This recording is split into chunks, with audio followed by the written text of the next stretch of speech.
Part 2. Steps to Higher Truth.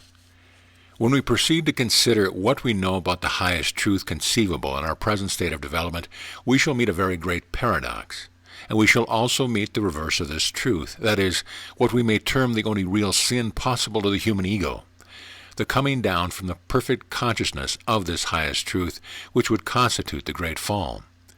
And when we inquire to what this highest truth has reference, our answer must be that it is the truth concerning the most sublime principle of which we are conscious. And this can be nothing less than our own real or supreme self. We understand that we may know many things concerning the external, but we may naturally know more about our own innermost nature than anything else that may have existence in the universe. Therefore, this highest truth necessarily declares something definite concerning our innermost or supreme self. And when this highest truth reveals itself, we discover that the real or eternal self, that is, the soul or spirit of man, is now in possession of what we may term the all in all, and accordingly has no needs or requirement whatever. When we consider life in the external, we find that existence has seemingly many needs and requirements. But we find that the spirit of man, the real eternal you, does not need anything whatever, being supplied abundantly with the all in all. Accordingly, the soul of man can in justice and truth ask for nothing, pray for nothing, desire nothing, hope for nothing, because the soul does have everything. All that the Father hath is mine. However, we may consider the life of the individual, the needs of the personal man, or the requirements of the human phases of existence. We come invariably to the conclusion that everything that the personal or human side of life can possibly desire or require does even now exist in the human soul. The great kingdom has been given to man. The eternal I Am is in itself sufficient unto itself, having all life, all wisdom, all power, all joy, and is complete, perfect, and finished in the largest and highest significance of those terms. When we consider this great truth, admittedly the highest truth that we can discern at the present time, we will, if our analysis be complete, meet the reverse, that is, the ignoring of this truth, which would involve the desire of the ego to seek for things in the external. And here's where we find the original sin, or the fall of man, going out or down into the external for anything whatever, when the soul or the spirit is already in possession of everything heart could wish for, or that the most perfect states of life might require. Realizing the great truth that the human spirit, or the I Am, has everything needful for eternity, then we understand that if the human ego goes out into the external in search of pleasure or wisdom, power or possessions or help, or anything whatever, the ego falls. And this is the only fall, the original fall, or the original sin of which we have heard so much during centuries past. In the last analysis, there is only one sin possible to the human ego, and only one real mistake that the human entity can possibly make. And that sin is to leave the marvels and the riches of the Spirit wherein everything may be found, to leave the joys of the kingdom and the glories of the heaven within, and go out in search of lesser things. Thus we must come inevitably to the conclusion that whenever we seek pleasure or wisdom or power directly and exclusively in or through external sources, we are committing again the original sin. We are repeating once more the great fall. And here is where we meet the great paradox, that is, what we should do with external things. If we should seek anything in the external, or try to enjoy any phase of existence that may appear on the outside of spiritual consciousness. The great problem is this: if the soul, in its glorified state, always is in full possession of the great good, why should we seek anything whatever in the external? Why should we care for anything existing upon the outside? Indeed, could this be right under any circumstance? And how would it be possible to seek external joys, external wisdom and power, or anything that might seem of value in the external? How would it be possible to seek those things, if the mere going out in search of them would constitute a sin or a fall? This is the great paradox, a seeming contradiction of the highest truth. Turning our attention to an expression that reveals much light in this connection, we may quote a familiar statement which declares, "Whenever you come to a place in supreme spiritual consciousness, where you actually know that you are in need of nothing whatever, then you will find that everything in external life will begin to come into your world from every source conceivable.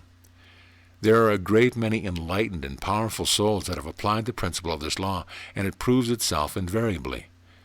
But it is only the enlightened that can understand the reason why.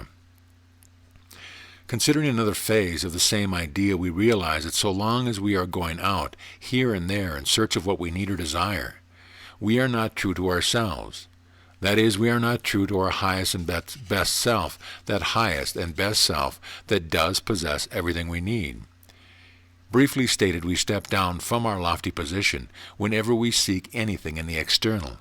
and accordingly we become confused and lose our power. Therefore, whatever we may try to secure under such a circumstance, we shall fail, or at best we shall secure only fragments. And what comes into life through a mere attempt to search in the external for the needs of life will neither give real joy nor higher power. This explains why the multitudes are never satisfied, because if they do not have what they want, they are dissatisfied. And when they do receive what they thought they wanted, they are in like manner dissatisfied, because what they do receive under such a circumstance is but a fragment of the all in all. The soul, however, must be filled with the highest and the best, and must be conscious of the all in all, if real joy is to obtain. And as the soul does possess inherently the all in all, being sufficient unto itself, we can readily imagine how we violate all the laws of life when we go out into the external in search of anything whatever. Another great truth, or a vital phase of the same highest truth, is this,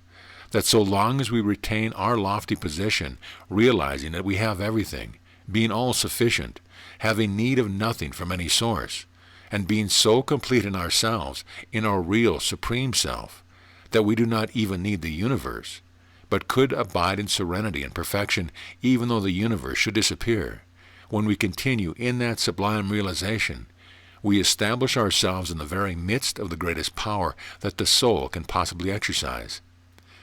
Indeed, at such a time, consciousness lives and moves and has its being in the very center of the great life, in the very light of the great wisdom, and at the very heart of limitless power. Accordingly, the I Am, at such a time, is related perfectly to the infinite, to the cosmos, and to the entire world of things. That is, the I Am has its hold, so to speak, upon the entire situation, and can not only master everything within its own world, but functions from that divine center of consciousness in supreme existence, toward which all good is moving eternally. To state it differently, when you ascend to that supreme state of consciousness, where you know that you have all things, including all power, you come into possession of the power to bring to yourself anything whatsoever, if you should so wish or desire. When we appreciate this highest truth to the fullest degree, we shall indeed inquire again and again what we are to do with external things.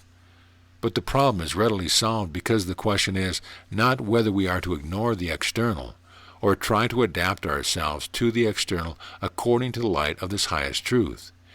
These are not the questions involved, but the question is whether we are to consider the external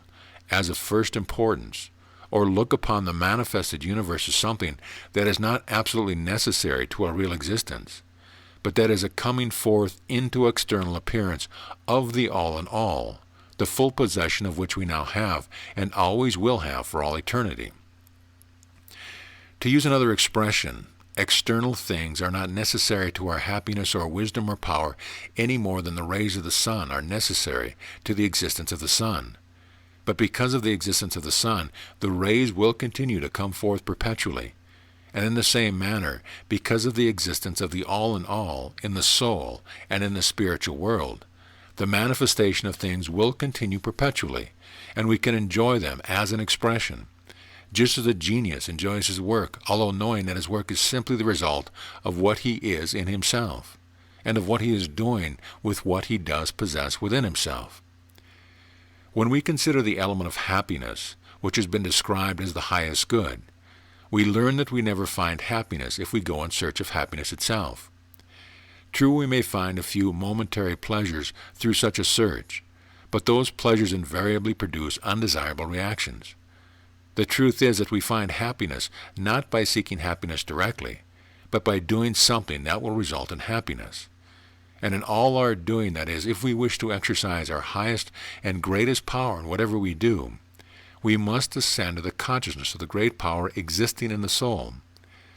Therefore, by reasoning correctly, we understand that if we would live and work in the consciousness of the highest power of the soul, we would naturally produce those activities in consciousness that would result in the greatest happiness. In other words, the greatest happiness comes from the greatest work, and the greatest work is possible only in the consciousness of the greatest power, the power that we exercise and apply when we live and think in the realization of the great truth that the soul now is in possession of the all-in-all. We may consider all forms of conditions and things, and we invariably find that they prove unsatisfactory so long as we go in search of them directly. That is, by seeking things in the external that we imagine may minister to our needs. We never find more than fragments, and the personal mind is half-starved most of the time. However, when we remain in our lofty position, realizing that the soul is all-sufficient, having need whatever, all that the Father hath is mine, then we discover that all kinds of desirable conditions, things, environments, and situations begin to aggregate in our world, not because we need them absolutely, but because we invariably produce the aggregation of desirable conditions and things in the without whenever we begin to dwell in the consciousness of their spiritual correspondence within. In other words, while we are deeply conscious of the all-in-all within, we will attract the all-good from all sources in the without.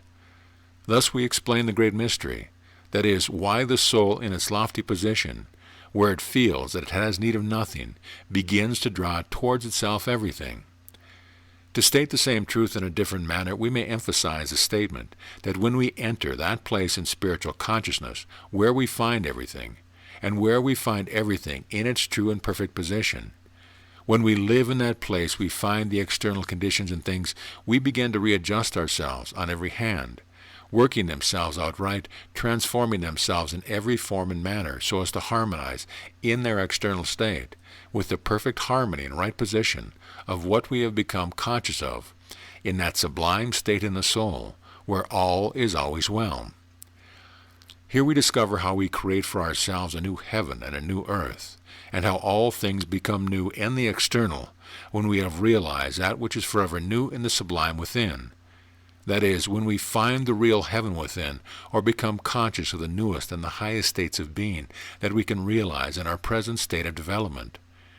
We observe that all external conditions will change to correspond, and thus we have a new earth, an external life as ideal and as perfect in the external as a new heaven is in the realms of the interior consciousness. Furthermore, when we arise to this lofty state and assume our true position, which is to be conscious eternally of the Supreme Self, the human ego will again place itself in the midst of the great power, the power that can do anything in the within or in the without, cause all things to rearrange themselves harmoniously, beautifully, and perfectly, to correspond with the perfect vision of the soul. When we look upon the world in the without, we observe that vast multitudes are constantly looking in the external for what they think they need, never finding what satisfies, or coming in contact with what they describe as the real thing. And the reason is that the human ego in each one of us has stepped down, committed the original sin, searching in the without for that which we already possess in the within, and has repeated again and again the great fall. Thus every individual has, for the time being, lost the great power, come down from the lofty position of spiritual consciousness, and is to that degree out of place, out of tune and out of harmony, more or less, with everything and everybody. Thus multitudes go through the world dissatisfied and heart-hungry, miserable creatures physically and mentally, never finding exactly what they desire, and always dreaming of some future time when all needs shall be supplied and all wrongs shall be righted. This is the condition of vast multitudes, but how readily they could change their condition, how soon they could absolutely transform their personal life and their entire world of manifestation, changing everything, causing everything to become as they wish it to be. For indeed, the very moment they would arise and reestablish themselves in their true position, in the full consciousness of this highest truth, they would know that we have the all-in-all now. that the all in all does exist in the spiritual life of every individual this moment and forever, and that we all may live in the spiritual, should continually live in the spiritual, upon the heights of supreme consciousness, in the realization of the limitlessness, inheritance of the Supreme Self. When we understand these things, we realize the uselessness of working so hard to change conditions and environments in the external, as many do, literally working the body to death in order to produce certain external conditions that we imagine to be desirable, wearing life away and producing conditions which in the end prove themselves to be entirely inadequate to the real needs of the real man. We understand clearly how useless it is to pursue such a course when the eternal I Am, the spirit of man, already is in possession of the all in all, being sufficient unto itself, having its true being in that lofty state where the soul has received the kingdom, where we fully recognize and realize the largest and highest significance of the great statement, all that the Father hath is mine. When we proceed to apply in practical life the principle of this highest truth, we may in the beginning inquire whether or not we can accept that principle in full. When we see on every hand in the visible world the lack of things needful, as well as any number of unrealized ideals, and the answer is that so long as we continue to live down among things, expecting to secure what we desire through the search of things, we shall not be able to appreciate the real meaning of this highest truth. But the moment we arise to the lofty position of the Spirit wherein we know what God has prepared for them that love Him, we find ourselves in the very midst of the great light of this truth, and in consequence we can say in all conviction and sincerity, I have everything. Whenever we have made efforts in the past to cause consciousness to transcend the temporal and enter into the light of the spiritual, we have met with experiences of a very striking nature. That is, so long as we live down in the temporal, or in that state of material consciousness that has been described as this world, we were constantly confronted with what we might term the awfulness of adversity, trouble, and wrong, and upon many instances seemed so engulfed in confusion that we did not know where to turn. And all of those distressing conditions seemed not only very real, but seemed to combine sufficient power to overcome us completely. However, when we begin to look up towards the lofty places, and begin to lift the mind, causing consciousness to rise more and more until we found ourselves upon the heights of the spiritual, when we found ourselves in that position, we realized that adversity had become so insignificant as to mean practically nothing. Trouble and sorrow had vanished into the distance and was scarcely discernible any more, while confusion and darkness had completely disappeared beneath the glory and the light in which we were now living, moving, and having our being.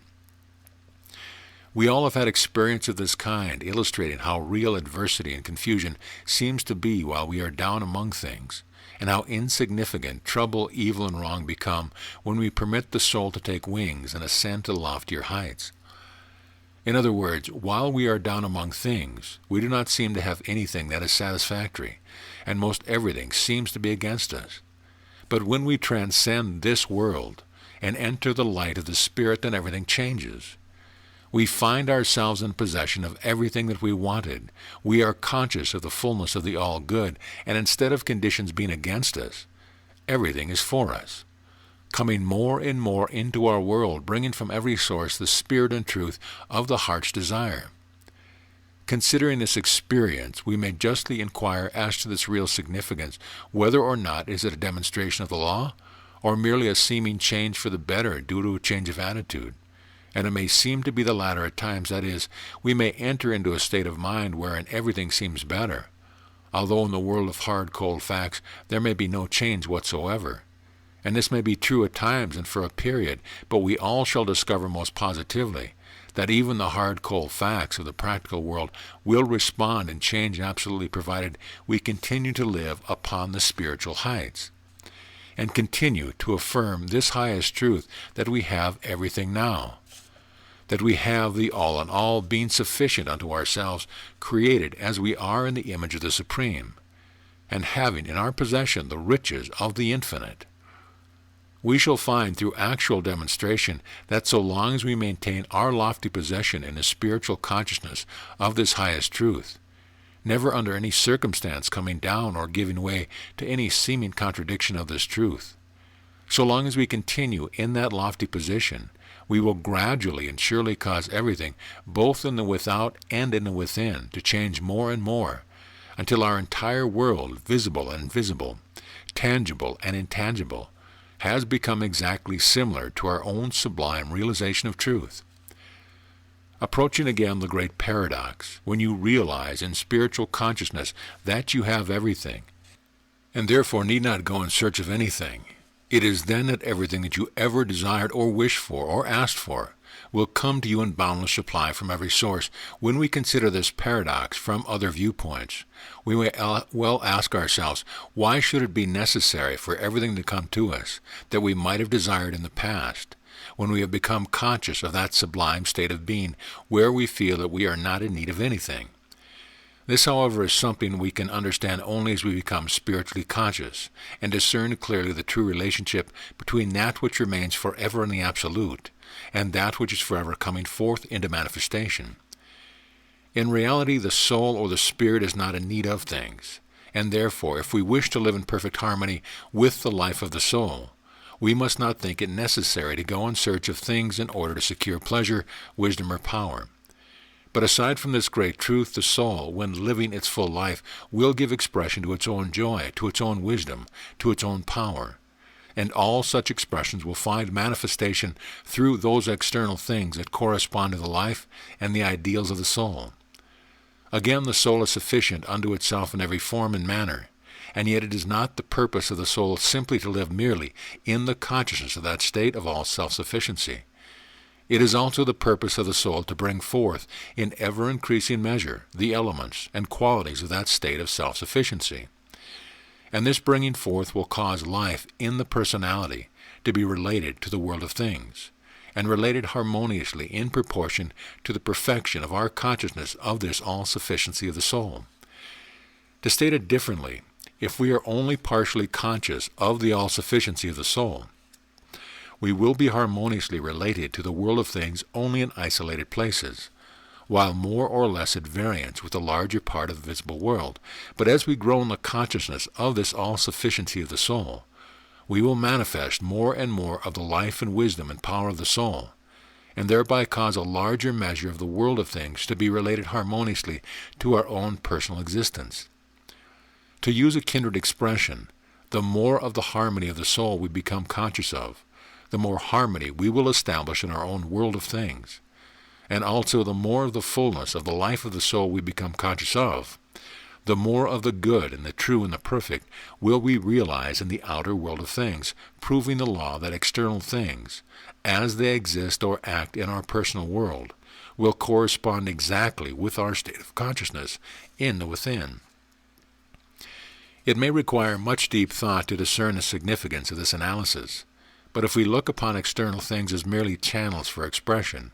and never think of things as absolute necessities to the real life of the soul, we will understand more perfectly the meaning of this highest truth. To use a simple illustration, we cannot find real pleasure among things provided we seek such pleasures among things exclusively, being at the time unconscious of the real joy of the soul. But when we become conscious of the real joy of the soul and proceed to express that joy through external things, it is then that things serve their true purpose, adding thereby to the joy of the soul, because here it is most important to understand that the inner consciousness of the higher joy of the soul increases in proportion to the measure of that joy we express. We can find an illustration of this truth in the world of music. That is, however great the joy and the privilege of the musical genius may be in mere fact, that he is conscious of his power to give music, his joy and privilege will increase remarkably the moment he proceeds to express that music through a perfect instrument. In like manner, the joy of the soul, in its own sublime consciousness of the all-joy, may be marvelous beyond words. Nevertheless, when the soul begins to express that joy in the world of things, immediately the feeling of joy in the within will increase accordingly. Thus we understand that although the world of things is not necessary to the full life of the soul as lived in the spirit, Nevertheless, the life of the soul becomes infinitely more wonderful and enjoyable as it is given expression in the outer world. And that is why we have the manifested universe with its innumerable spheres, visible and invisible. The same truth, if applied in another direction, would lead us to the conclusion that all the souls in the cosmos, frequently described as the great white throng, are as necessary to God as God is necessary to that innumerable host. And to express this idea briefly, we would simply say that, although the infinite is sufficient in the fullness and highest significance of that term, nevertheless the expression of divine life, individualized in countless millions of human entities, is a privilege far beyond the power of any mind to conceive, because the joy of infinite life increases in proportion to the measure of expression of that life in the consciousness of human souls, which have the power to partake and manifest that joy. If we are spiritually conscious, we can discern this very clearly, and it is a truth that is wonderfully rich with spiritual wisdom, a truth which, when discerned, will change remarkably our understanding of the Supreme. Furthermore, when we know that we exist as spiritual entities, not in some vague, indefinable realm only, but because we are necessary to the greatest joy and privilege of the Supreme, that we are necessary in this manner throughout eternity, when we realize this great truth, we shall indeed pause to think as we never thought before. Returning to that phase of the subject that we shall have to consider in living up to this highest truth, we must constantly bear in mind the principle that we must become conscious of the allness of life and power in the within, before we can demonstrate the power to cause all things desired to come to us in the without. And when we realize further that things have no value in themselves, but become valuable only as channels for expression, we understand how absolutely necessary it is to continue in that lofty position, where we are finally conscious of the possession of everything that can possibly exist in the life of the soul. But as the soul lives perpetually in a desire to express its all-sufficiency, it is when we become deeply conscious of that desire that we can really appreciate the true purpose of things. And it is then that we make a most important discovery concerning the true relationship between the spirit of things and things themselves. And through this discovery we find that we do not secure power from things, but we can, when we live in the Spirit, give power to things, give power to everything, and thereby manifest our own power in the external in perfect accord with our consciousness of that power in the within. And again, we must remember that however great our joy or wisdom or power may be in the perfect consciousness of the soul, that joy, wisdom, and power will consciously increase through expression. In this connection, we might, with much interest, consider another phase of the same principle. That is, that the privilege of being alive, although very great, is not nearly as great as the privilege of living life. And the reason is that when we are simply alive, we are conscious of life only in its passive or inactive state. But when we begin to live life, then we cause life to go forth in 1,000 different directions, and accordingly, life becomes 1,000 times more interesting. This fact, if considered in connection with all other modes of expression, will give emphasis to the statement made that the soul, although all-sufficient in itself, finds far greater joy in its all-sufficiency when that all-sufficiency begins to manifest throughout the visible and tangible world of things. To consider this idea in a very practical manner, we will turn our attention to the fact that nearly every mind of ambition is constantly in search of external advantages or more worthy opportunities. Accordingly, we find all such minds going out in search of greater opportunities or in search of external channels for more worthy or more wonderful accomplishment. And in a measure these things are found, but only in a measure and for the time being. No permanent satisfaction ever arising from such a mode of procedure. However, if these minds would first search for the greater power within, that is, the all-sufficiency of power, realizing that every advantage, opportunity, or privilege exists potentially in the life of the soul even now. If the mind would first enter into that extraordinary realization, the power desired would at once arise in consciousness. That is, that power within through which every individual can create his own opportunity, his own privileges, and his own channels of richer expression.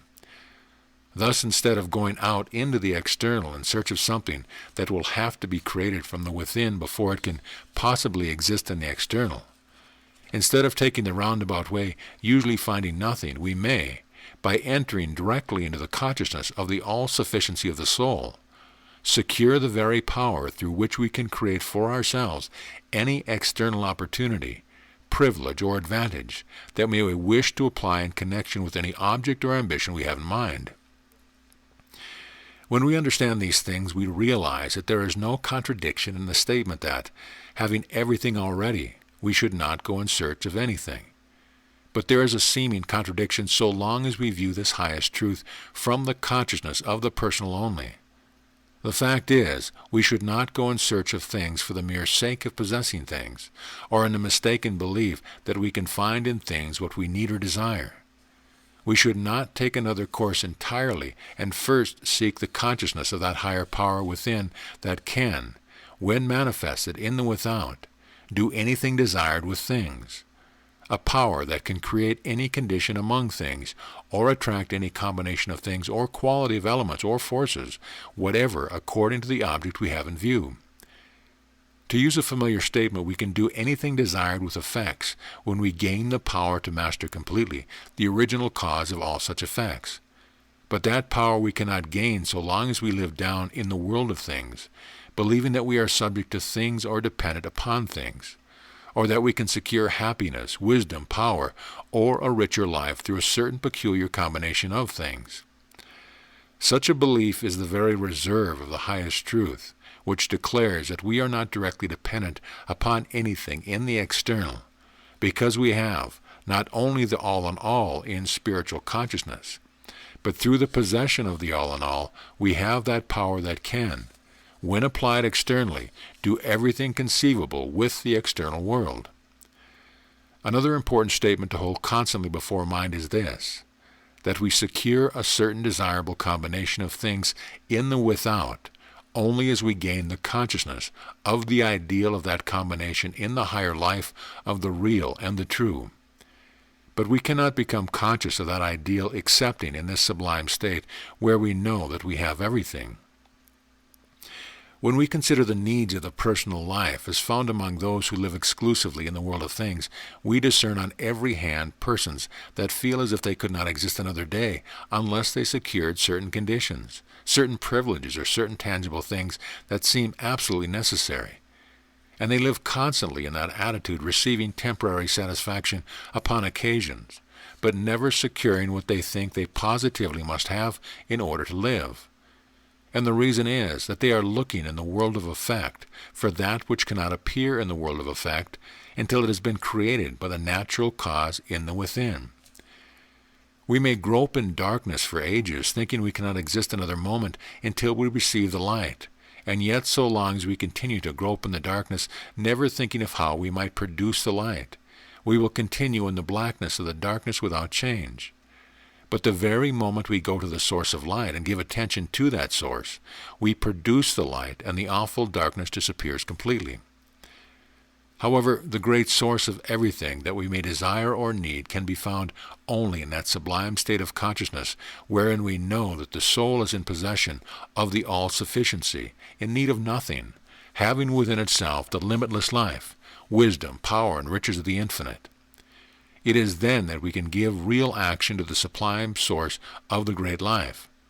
And when we do give such action, the great light will go forth throughout the entire world of consciousness. And what we become conscious of, that we shall invariably bring forth into the visible world. When we understand this highest truth, we discover for the first time the meaning of that wonderful statement, "Be true to yourself," because it is only as you take this lofty position where you realize that you are the true self, that you become conscious of the all-sufficiency of the soul. In other words, we can be true to the self only when we know what the self really is, and what the self really can do. But on the contrary, we cannot be true to the self so long as we go in search among things for those needs of life that the self alone can provide. This is what it means to grieve the Spirit away, to deny higher power, believing that we can find what we want in this world. However, when we arrive to that higher consciousness where we realize that the all in all is the Spirit only, in the spiritual life of the Supreme Self, then we no longer deny the Holy Spirit, nor the Christ, nor the Infinite. We rely upon the whole truth, the highest truth, and we receive that greater power that invariably appears in consciousness when we discern this highest truth. To state it differently, when we find our true position in life, and we find our true position only as we establish ourselves in our loftiest position, when we begin to live in that lofty position, which is the true position,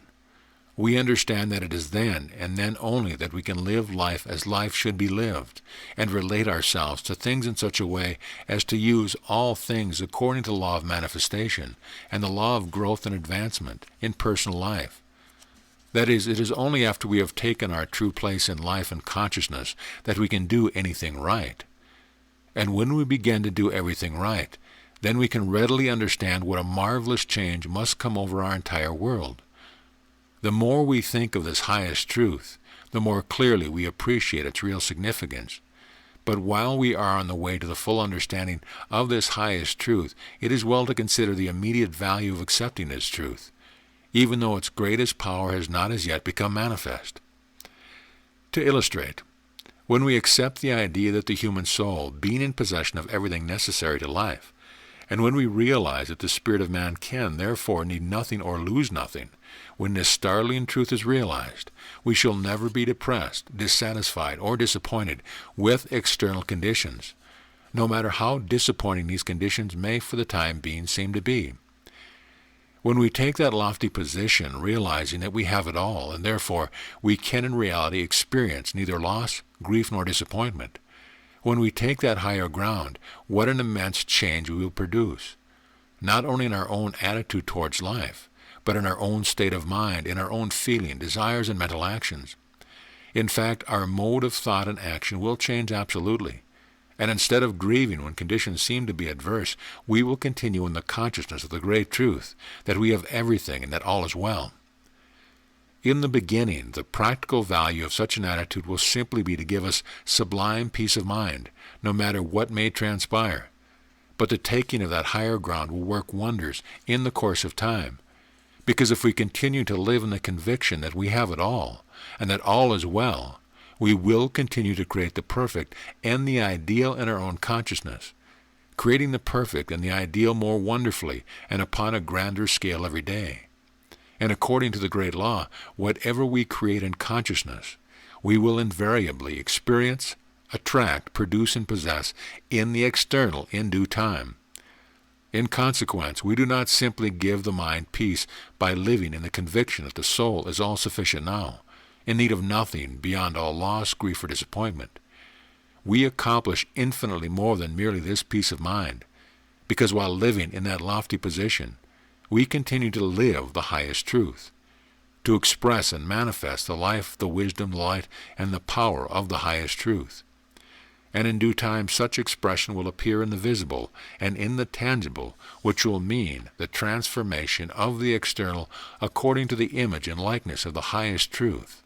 the consciousness of which we have lived so faithfully and so well. Thus we realize that whatever the person may think or feel, or however conditions may appear in the external, we have everything to gain by taking this high ground now, and we all can.